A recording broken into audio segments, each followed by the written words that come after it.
현명한 사람이 위기를 만나면 그는 이렇게 말할 것이다. 이 불행으로부터 무엇을 배울 수 있지? 어떻게 하면 상황을 개선할 수 있을까? 이 위기를 기회로 바꿀 수 있을까? 안녕하세요. 책소리의 서다입니다. 오늘은 많은 사람들이 인생 책이라고 말하는 데일 카네기의 자기관리론을 소개합니다. 1948년에 처음 출간된 책이지만 지금을 살아가는 현대인들에게도 큰 울림을 주는 책입니다. 데일 카네기의 자기관리론, 평화와 행복을 가져오는 마음가짐을 쌓는 7가지 방법 중에 주요 부분을 읽어드리겠습니다. 나 자신을 찾고 자기 자신이 되어야 한다. 노스캐롤라이나 마운트 에어리에 사는 에디스 올레드로부터 이런 편지를 받은 적이 있다. 어린아이였을 적 나는 몹시 예민하고 부끄러움이 많았습니다. 나는 과체중이었고 두 볼 때문에 더 뚱뚱해 보였습니다. 어머니는 전통적인 사고방식을 고집하셨던 분이셨는데 옷으로 치장하는 것이 바보 같다고 생각하셨습니다. 그녀는 이렇게 말하고는 했습니다. 크면 닳고 작으면 찢어진다. 그리고 그에 맞춰 옷을 입히셨습니다. 나는 한 번도 파티에 간 적도 즐거워해 본 적도 없었습니다. 학교에 다니는 동안 다른 아이들과 야외 활동을 참여하거나 운동을 해본 적도 없었습니다. 나는 병적으로 부끄러움을 탔습니다. 내가 다른 아이들과 다르다고 생각했고 아무도 나를 원하지 않는다고 느꼈습니다. 어른이 된 나는 학교의 몇 년 선배와 결혼하게 되었습니다. 결혼 후에도 변한 것은 없었습니다. 남편의 가족은 차분하고 자신감이 넘치는 사람들이었습니다. 그들은 내가 언제나 닮고 싶어 했던 부류의 사람들이었습니다. 나는 그들처럼 되기 위해 최선을 다했지만 그럴 수 없었습니다. 그들도 나를 도우려 했지만 시도할 때마다 나는 더 깊은 벽을 쌓을 뿐이었습니다. 나는 신경질적이고 짜증이 많아졌고 모든 친구를 피했습니다. 나중에는 초인종 소리만 들려도 겁에 질릴 정도였습니다. 나는 실패자였습니다. 하지만 남편이 그 사실을 알게 되는 것을 두려워했습니다. 집 밖에서는 밝은 척을 했고 과장해서 연기했습니다. 집에 돌아오면 며칠이고는 비참한 기분을 느꼈습니다. 나는 너무도 불행한 나머지 내 존재를 이어가는 것에 아무 의미가 없다고 생각하기 시작했습니다. 그렇게 자살을 고려하게 되었습니다. 그런데 우연한 충고가 내 삶을 완전히 바꿔 놓았습니다. 시어머니는 어느 날 그녀가 어떻게 자식들을 키웠는지를 들려주며 이렇게 말했습니다. 무슨 일이 있어도 항상 아이들에게 자기 자신처럼 행동하라고 강조했단다. 그리고 자기 자신처럼 행동하라는 그 말이 내 삶을 바꿨습니다. 그 순간 깨달았습니다. 내가 그토록 불행했던 이유는 몸에 맞지 않는 옷을 입으려고 애를 썼기 때문이라는 사실을요. 나는 하루 저녁에 다른 사람이 되었습니다. 나 자신을 찾기 시작한 것이었어요. 나는 내 성격과 장점을 연구하고 자신이 어떤 사람인지 알아갔습니다. 내게 잘 어울리는 색과 스타일에 맞춰 옷을 입었습니다. 친구를 사귀기 위해 연락을 취했습니다. 그리고 규모가 작은 단체에 가입하기도 했습니다. 처음에 프로그램 참여를 권유받았을 때는 겁에 질리기도 했지만 사람들 앞에 나서서 말을 하기 시작하며 용기를 얻었습니다. 오랜 시간이 걸렸지만 나는 평생 꿈꾸지 못한 행복을 누리고 있습니다. 아이를 키우면서는 고통스러운 경험을 통해 배운 교훈을 항상 가르치려 합니다. 무슨 일이 있어도 자기 자신을 잃지 마라. 제임스 고든 길키 박사는 자기 자신이 되고자 하는 마음이 인류의 역사만큼 오래되었고 인간의 삶만큼이나 보편적인 것이라고 말한다. 자기 자신이 될 수 없는 상황은 많은 신경증, 정신병과 컴플렉스의 원천이기도 하다.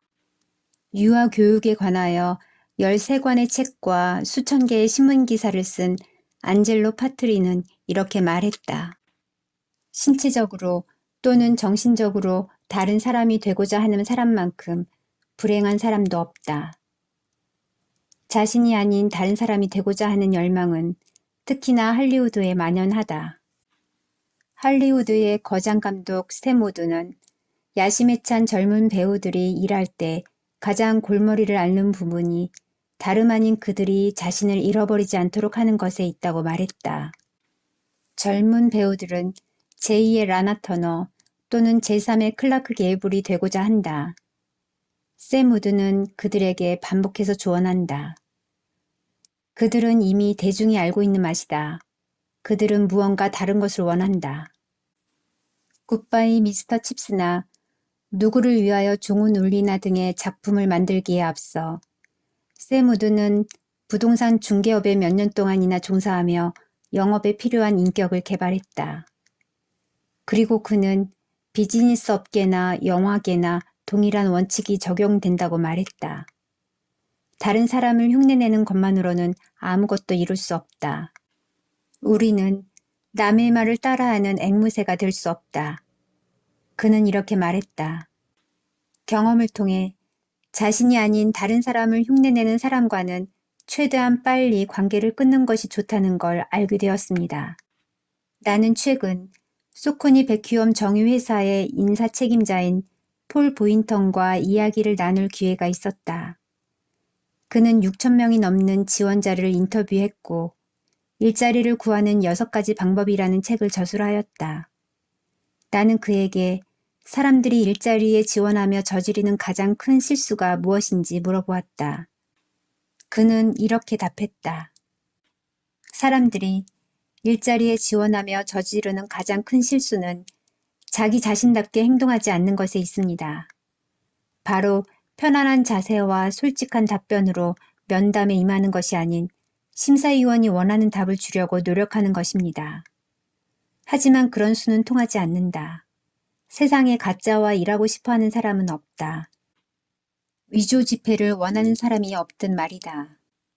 어느 전차 기관사의 딸은 그 교훈을 쓰라린 경험을 통해 배웠다.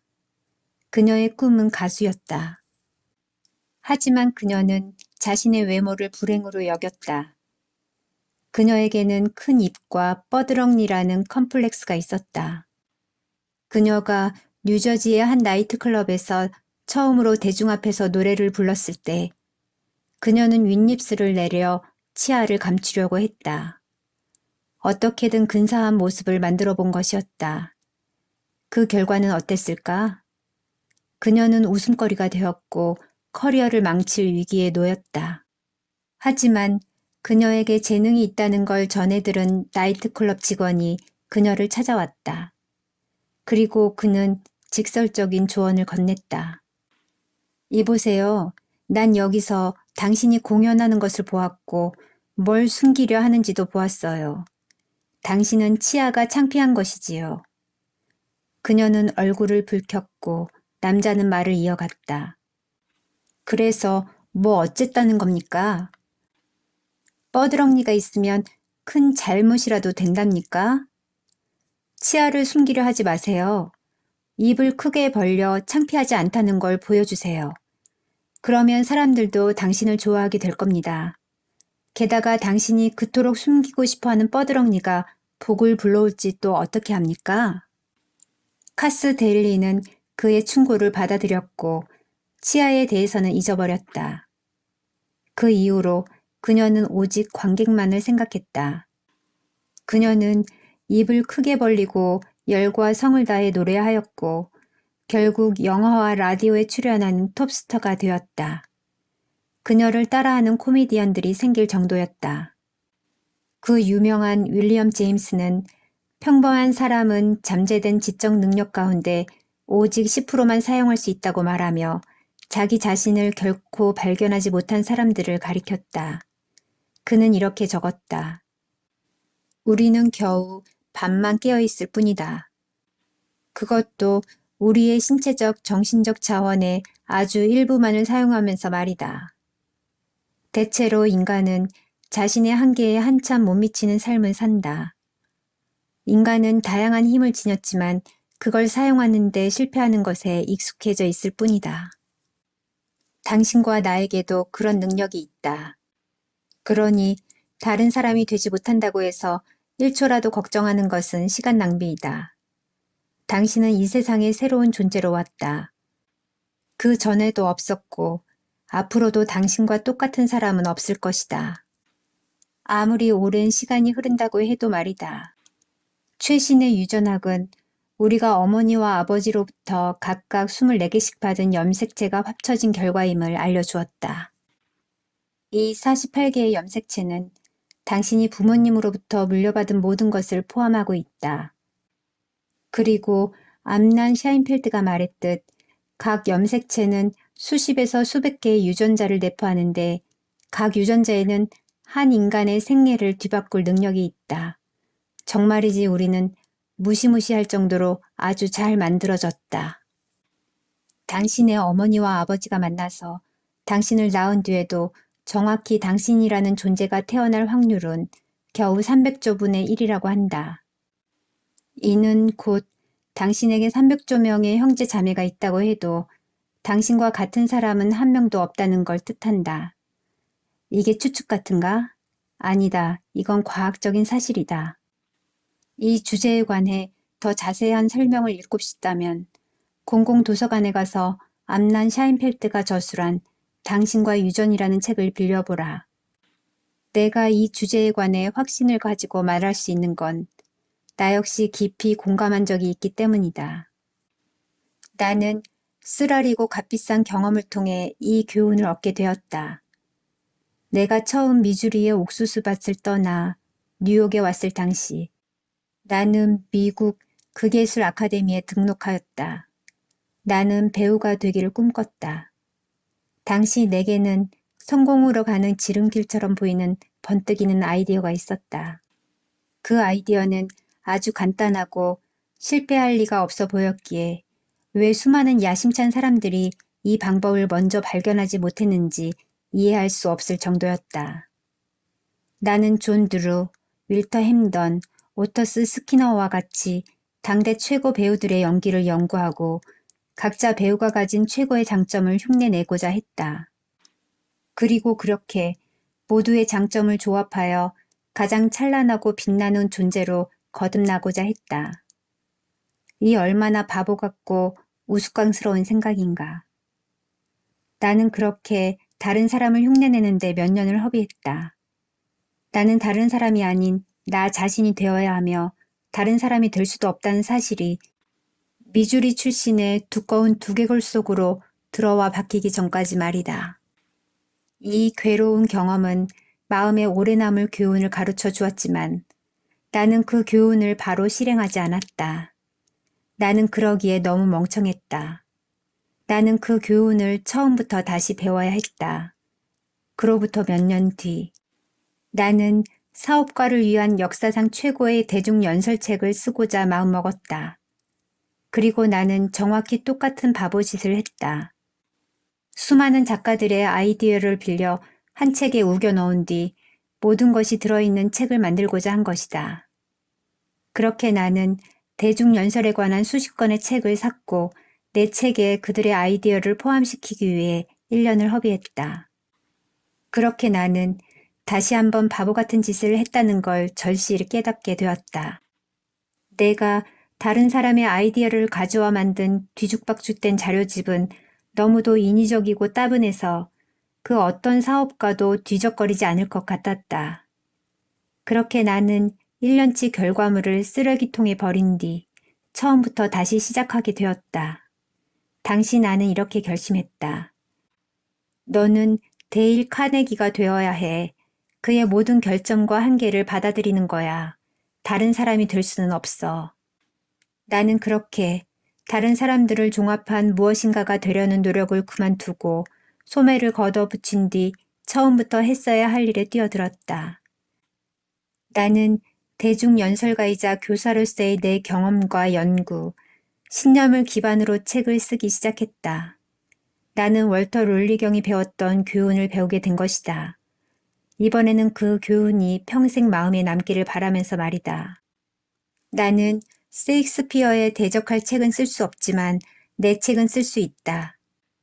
여기서 월터경은 진흙 위에 자신의 코트를 던져 여왕이 밟고 지나가도록 했던 남자가 아닌 1904년 당시 옥스퍼드에서 영문학을 가르쳤던 교수를 가리킨다. 내 자신이 되어라. 어빙 베를린이 고인이 된 조지 거슈인에게 했던 현명한 조언이다.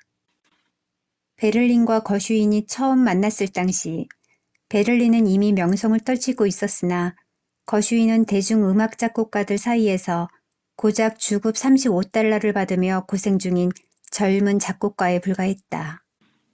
거슈인의 능력에 놀란 베를린은 그에게 지금 버는 돈의 3배를 줄 테니 자신의 음악 조수가 되지 않겠느냐고 물었다. 하지만 그의 제안과 함께 그는 이런 조언을 했다. 내 제안을 받아들이지 말게나. 제안을 받아들인다면 아마 제2의 베를린이 되겠지만 고집스럽게 자신의 길을 가겠다면 언젠가 제1의 거슈인이 될 수 있을 테니 말일세. 거슈인은 그 경고를 흘려듣지 않았고 그렇게 천천히 당대의 가장 중요한 미국인 작곡가가 되는 길로 나아갔다. 찰리 채플린, 윌 로저스, 메리 마가렛 맥브라이드, 진 오트리, 그리고 수백만의 다른 사람들은 내가 이 장을 통해 이토록 강조하고자 하는 교훈을 깨우쳐야 했다. 그것도 나처럼 아주 힘든 과정을 통해서 말이다. 찰리 채플린이 처음 영화를 만들기 시작했을 때 영화 감독은 채플린에게 당시 유명세를 떨치던 독일 코미디언을 따라할 것을 강요하였다. 찰리 채플린은 자기 자신이 되기 전까지 아무것도 이루지 못했다. 밥 호프 역시 비슷한 경험을 했다. 수년간 노래와 춤, 연기를 했지만 익사를 부리며 자기 자신을 되찾기 전까지는 성공하지 못했다. 윌 로저스는 몇 년 동안이나 말 한마디 없이 무대에서 밧줄만 돌렸다. 그가 유머라는 특별한 재능을 발견하고 밧줄을 돌리는 동안 관객들에게 말을 걸게 되기 전까지 말이다. 메리 마가렛 맥브라이드가 처음으로 방송에 나왔을 때 그녀는 아일랜드의 코미디언이 되려고 애를 썼고 결국은 실패했다. 그녀가 다시 본연의 모습인 미주리 출신의 솔직한 시골 소녀가 되었을 때 그녀는 뉴욕에서 가장 인기 있는 라디오 스타가 되었다. 진 오트리가 텍사스 억양을 없애고 도시에 사는 청년처럼 꾸며 입고는 자신이 뉴욕에서 왔다고 주장했을 때 사람들은 뒤에서 그를 비웃었다. 하지만 그가 벤조를 튕기며 카우보이 발라드를 부르기 시작한 뒤로 그는 영화와 라디오를 통틀어 세상에서 가장 인기 있는 카우보이의 커리어를 시작할 수 있게 되었다. 당신은 이 세상에 새로 나타난 존재이다. 그걸 기쁘게 여겨라. 자연이 당신에게 준 것을 최대한 활용해라. 최근의 연구에 따르면 모든 예술품은 곧 자서전이나 다름없다고 한다. 세상에는 당신만이 부를 수 있는 노래가 있고 당신만이 그릴 수 있는 그림이 있다. 당신은 당신의 경험, 환경, 그리고 유전적 요인이 빚어낸 것이어야만 한다. 좋든 싫든 당신은 자신만의 작은 정원을 길러야 한다. 좋든 싫든 당신은 인생이라는 오케스트라에서 당신만의 작은 악기를 다루어야 하는 것이다. 에머슨은 자신의 에세이 자기 신뢰에서 이렇게 말했다. 모든 사람은 교육을 통해 부러움이 무지에서 비롯된 것이라는 걸, 그리고 모방은 곧 자살을 의미한다는 걸 확신하는 순간을 겪는다. 좋든 싫든 사람은 자신을 받아들여야 한다. 광활한 우주가 아무리 좋은 것으로 차있다 한들 자신의 몫으로 주어진 작은 땅에서 노력으로 일구지 않는다면 영양가 있는 옥수수 한 알도 얻지 못하리라. 한 사람이 지닌 힘은 자연에게 완전히 새로운 힘이다. 단, 그 힘을 사용할 수 있는 것은 오직 그 사람뿐이며 그마저도 시도해보지 못하면 그 존재를 인식할 수 없다. 에머슨이 이와 같이 말했다면 고인이 된 시인 더글라스 멜렉은 이렇게 표현했다. 당신이 언덕 위의 소나무가 될 수 없다면 골짜기의 덤불이 되어라. 단, 개천의 가장 좋은 덤불이 되어라. 나무가 될 수 없다면 덤불이 되어라. 덤불이 될 수 없다면 풀 한 포기가 되어라. 풀이 되어 길을 아름답게 만들어라. 강육치 고기가 될 수 없다면 베스가 되어라. 단, 호수에서 가장 힘이 센 베스가 되어라. 모두가 선장이 될 수 없다면 선원이 되어라. 우리 모두에게는 해야 할 일이 있다. 세상에는 큰 일도 있고 작은 일도 있다. 그중 우리가 해야 하는 일은 가까이 있는 일이다. 큰 도로가 될 수 없다면 오솔길이 되어라. 태양이 될 수 없다면 별이 되어라. 이기고 지는 건 크기의 문제가 아니다. 무엇이 되든 최고가 되어라. 위기를 기회로 바꾸는 법. 이 책을 쓰는 동안 나는 언젠가 시카고 대학교에 들러 로버트 메이너드 허친스 총장에게 걱정을 떨치는 법에 대해 물어본 적이 있다. 그는 이렇게 답했다. 나는 언제나 고인이 된 시어스 로버겐 컴퍼니의 회장 줄리어스 로즌월드가 한 조언을 따르려고 노력합니다. 위기를 전화위복의 기회로 삼아라 라는 조언이지요. 이건 위대한 교육자들이 사용한 방식이기도 하다. 하지만 어리석은 사람들은 정확히 반대인 행동을 한다. 위기를 맞닥뜨릴 때면 이렇게 말하는 것이다. 나는 졌어. 이건 운명이야. 내게는 기회가 없었어. 그렇게 세상에 격분하고 자기 연민의 축제에 빠진다. 하지만 현명한 사람이 위기를 만나면 그는 이렇게 말할 것이다. 이 불행으로부터 무엇을 배울 수 있지? 어떻게 하면 상황을 개선할 수 있을까? 이 위기를 기회로 바꿀 수 있을까? 저명한 심리학자인 알프레드 아들러는 사람들과 그들의 숨겨진 힘에 관해 평생을 바쳐 연구한 결과 이렇게 선언했다. 인간의 가장 놀라운 특성은 마이너스를 플러스로 바꾸는 힘이라고 말이다. 여기 흥미로우며 고무적인 한 여성의 이야기가 있다. 그녀의 이름은 셀마 톰슨으로 뉴욕 모이닝사이드 드라이브 100번지에 살고 있다. 그녀는 자신의 경험을 들려주었다. 전쟁 중 내 남편은 뉴멕시코의 모하비 사막 근처의 훈련소로 배치되었습니다. 나는 그와 가까이 지내기 위해 이사했습니다. 나는 그 장소를 싫어하다 못해 경멸했습니다. 살면서 그토록 불행해 본 적이 없었습니다. 남편은 모하비 사막에서 하는 훈련에 참여하였고 나는 자그마한 판잣집에 홀로 남겨졌습니다. 바깥 기온은 끔찍하게 뜨거웠는데 선인장 그늘마저 섭씨 50도는 되었습니다. 멕시코 사람들과 인디언들을 제외하고는 말을 걸 사람이 한 명도 없었고 영어를 하는 사람도 없었습니다. 그 와중에 바람은 끝없이 불어 내가 먹는 음식은 물론 숨을 쉴 때마다 입안에 모래가 들어왔습니다. 나는 완전히 망가진 채로 자기 연민에 빠져 부모님께 편지를 썼습니다. 나는 그들에게 모든 걸 포기하고 집으로 돌아가겠노라고 말했습니다. 더는 이곳에 1분도 있을 수 없고 차라리 감옥이 낫겠다고 했습니다. 아버지는 그 편지에 대한 답장으로 딱 2줄을 보내왔는데 그 2줄은 평생 내 마음에 새겨질 것입니다.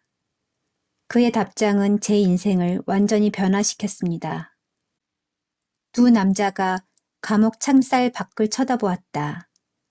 한 명이 진흙탕을 볼 때 다른 이는 별들을 보았다.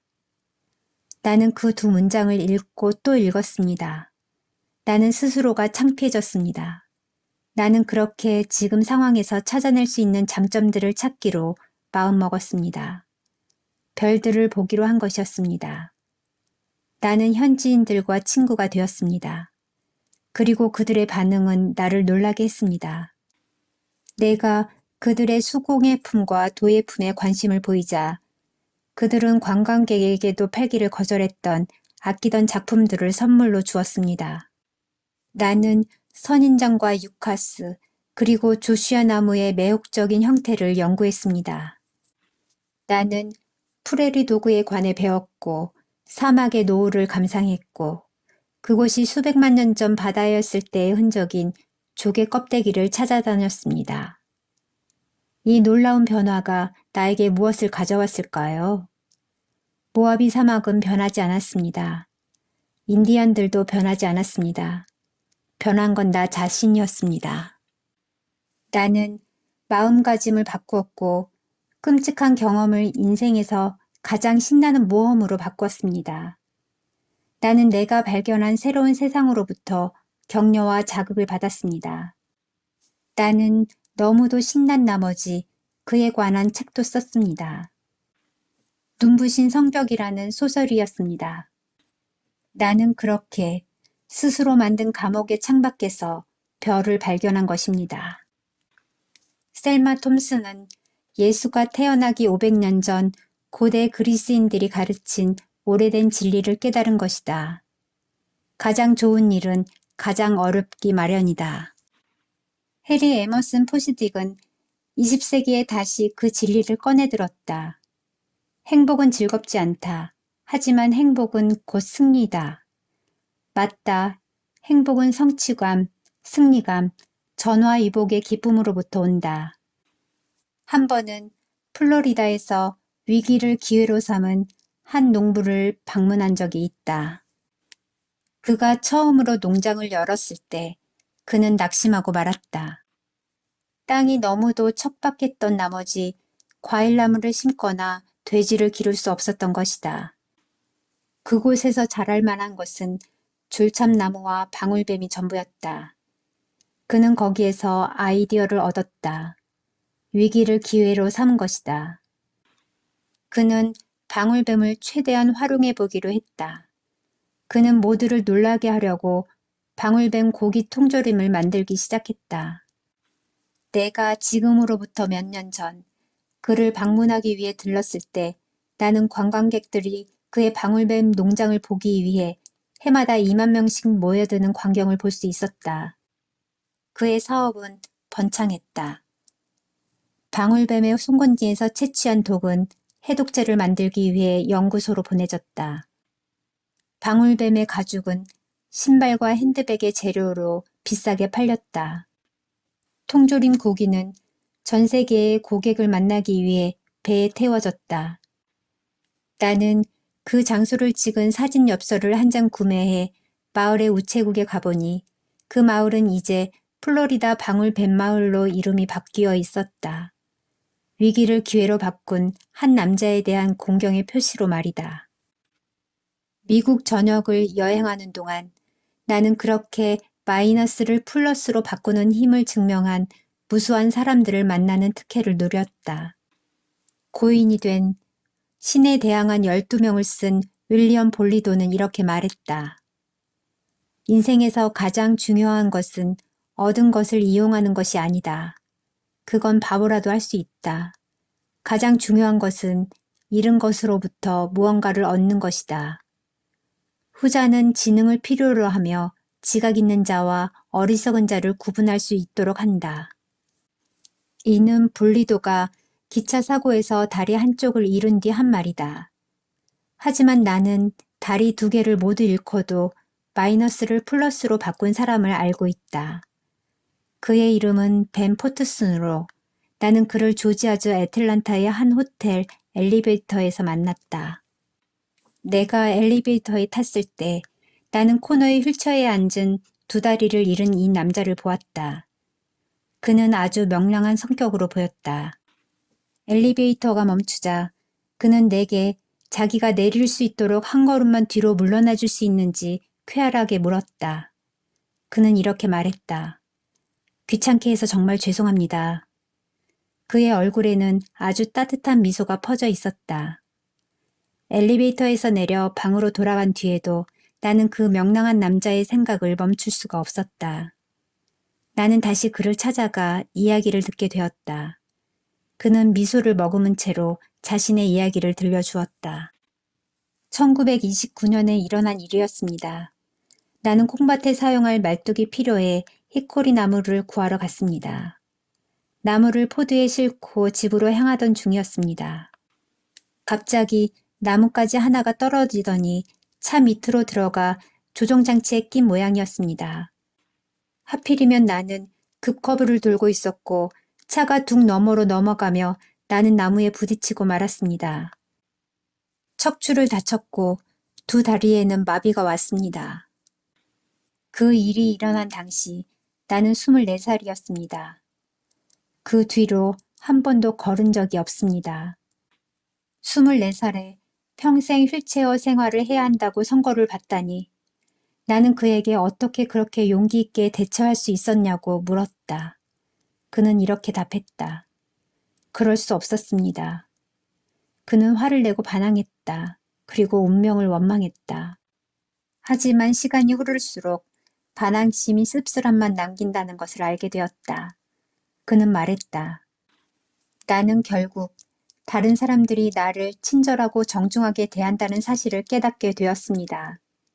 그 뒤로 사람들을 친절하고 정중하게 대하는 것이 내가 할 수 있는 최소한의 일이라고 생각하게 되었습니다. 나는 지금도 그에게 그 사고가 끔찍한 불행이라고 생각하는지 물었다. 그는 바로 대답했다. 아닙니다.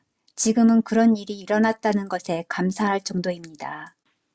충격과 통탄의 세월을 보낸 그는 완전히 다른 세상에서 살아가게 되었다. 그는 책을 읽었고 문학에 대한 사랑을 길렀다. 14년 동안 그는 못해도 1400권의 책을 읽었을 것이라고 했다. 책은 그에게 새로운 시야를 가져다 주었고 그의 삶을 무엇보다 풍요롭게 만들어 주었다.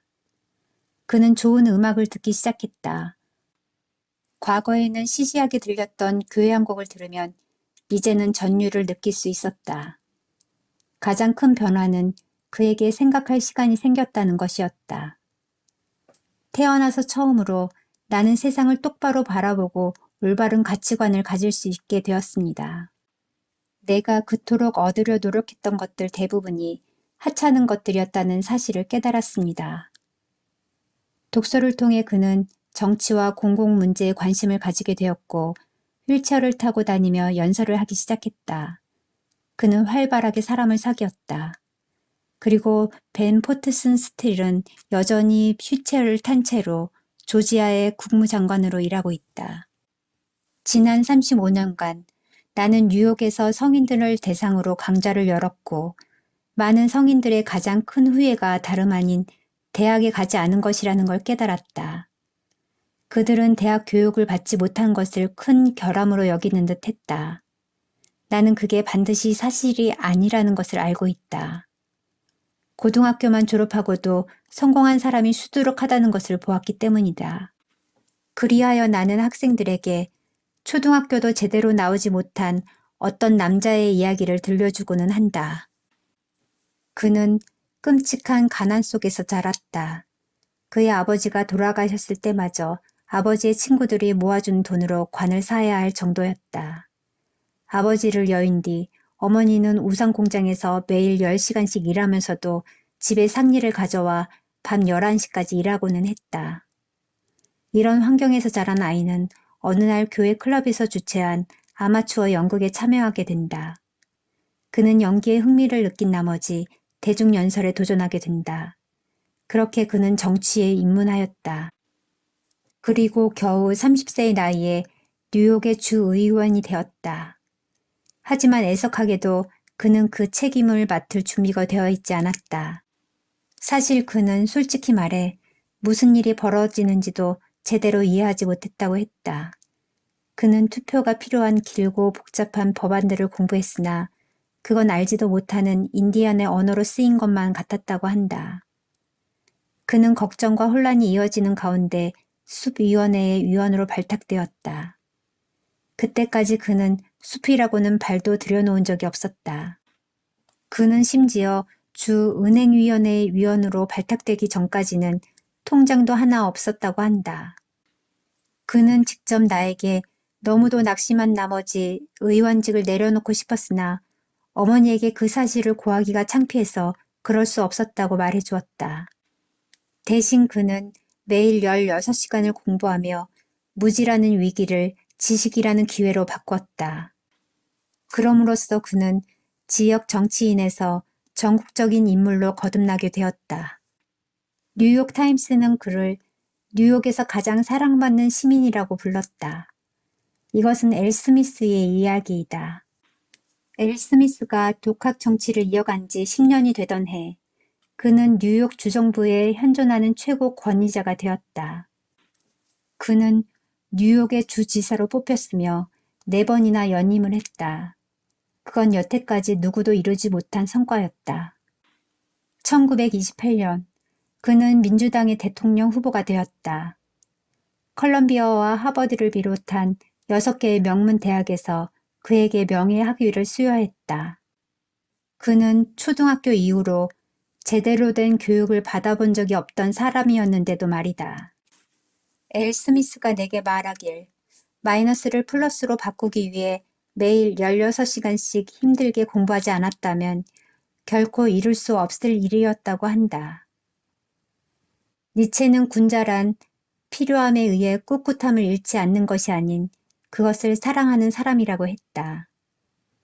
성공한 사람들의 이야기를 연구하면 할수록 나는 그중 얼마나 많은 사람들이 결함을 가지고 시작했는지에 놀랄 수밖에 없었다. 그들은 결함을 숭고한 노력의 원동력으로 삼았고 보상을 받았다. 윌리엄 제임스는 이렇게 말했다. 우리의 병약함은 예기치 않은 순간에 우리를 돕는다. 밀턴이 눈이 멀지 않고 베토벤이 귀가 먹지 않았다면 그렇게 좋은 글과 음악을 작곡하지 못했을 가능성이 크다. 헬렌 켈러의 눈부신 업적에 영감을 불어넣어 모든 것을 가능하게 했던 것도 그녀의 시력과 청각의 문제였다. 차이콥스키가 그의 비극적인 결혼으로 인해 자살을 생각할 정도로 좌절하지 않았다면, 그리고 그의 삶이 그토록 애처롭게 흘러가지 않았다면 그는 아마 절대 불멸의 곡 비창을 작곡하지 못했을 것이다. 만일 도스토옙스키와 톨스토이가 고통스러운 삶을 살지 않았다면 그들은 결코 역작을 쓰지 못했을 것이다. 지구의 과학적 개념을 뒤바꿔 놓은 한 남자는 이렇게 말했다. 내가 그토록 심한 장애를 가지지 않았다면 지금처럼 많은 일을 해내지 못했을 것이다. 바로 병약함이 우연히 찰스 다윈을 도왔을 때 그가 고백한 말이다. 영국에서 다윈이 태어났던 바로 그날 켄터키 숲에 있는 한 통나무집에서 마찬가지로 병약함을 안고 태어난 아이가 있었다. 그의 이름은 에이브러함 링컨이었다. 링컨이 만일 귀족 가문에서 길러져 하버드에서 법을 전공하고 행복한 결혼 생활을 했다면 그는 결코 마음속 깊은 곳에서 게티즈버그에서 잊지 못할 연설을 끌어내지 못했을 것이다. 재임 당시 연설에서 언급한 통치자의 입에서 나왔다고 믿을 수 없을 만큼 아름답고 숭고한 그 시도 마찬가지이다. 그 누구에게도 악이 없고 모두에게 너그럽길. 헤이 에머슨 포스딕은 그의 책 관철의 힘에서 이렇게 말한다. 스칸디나비아 속담에는 우리가 인생의 슬로건으로 삼아야 할 만한 말이 있다. 바로 바이킹을 만든 것은 북풍이다라는 말이다. 안전하고 즐거운 삶, 어려움 없이 편안한 삶이 좋은 사람들, 행복한 사람들을 만들까? 자기 연민을 가지는 사람들은 편안한 소파에 누운 채로도 불평할 것이다. 하지만 지난 역사를 돌아보면 기계와 행복은 좋거나 나쁜 혹은 무관심한 상황에 상관없이 자신의 책임을 어깨에 짊어지기로 한 사람들에게 찾아간다. 바이킹을 만든 것은 북풍이라는 사실을 잊지 말자. 위기를 기회로 바꿀 희망이 없다고 해서 낙심하고 있다고 해도 계속해서 도전해야 하는 두 가지 이유가 있다. 도전한다고 해서 잃을 게 없기 때문이다. 첫 번째 이유는 어쩌면 우리가 성공할지도 모른다는 것이다. 두 번째 이유는 우리가 성공하지 못했다고 할지라도 마이너스를 플러스로 바꾸려는 미약한 시도는 뒤를 돌아보는 대신 앞으로 나아가게 만든다. 그 과정에서 부정적인 생각은 긍정적으로 바뀔 것이다. 그렇게 창조적인 에너지가 생기고 우리를 바쁘게 움직여 지나가거나 끝난 일을 두고 애석해야 할 시간조차 없을 것이다. 세계적으로 유명한 바이올린 연주자 올레 불은 언젠가 파리에서 연주하던 중 바이올린의 현 하나가 끊어지는 사고를 겪게 된다. 하지만 그는 꿋꿋하게 나머지 현 3개로 연주를 마쳤다. 해리 에머슨 포스딕은 이렇게 말했다. 그게 인생이다. 현 하나가 끊어져도 나머지 3개의 현으로 연주를 마치는 것. 그건 단순한 인생이 아니다. 그건 승리한 인생이다. 나는 할 수만 있다면 윌리엄 볼리도의 말을 동판에 새겨 모든 학교에 걸어두고 싶다.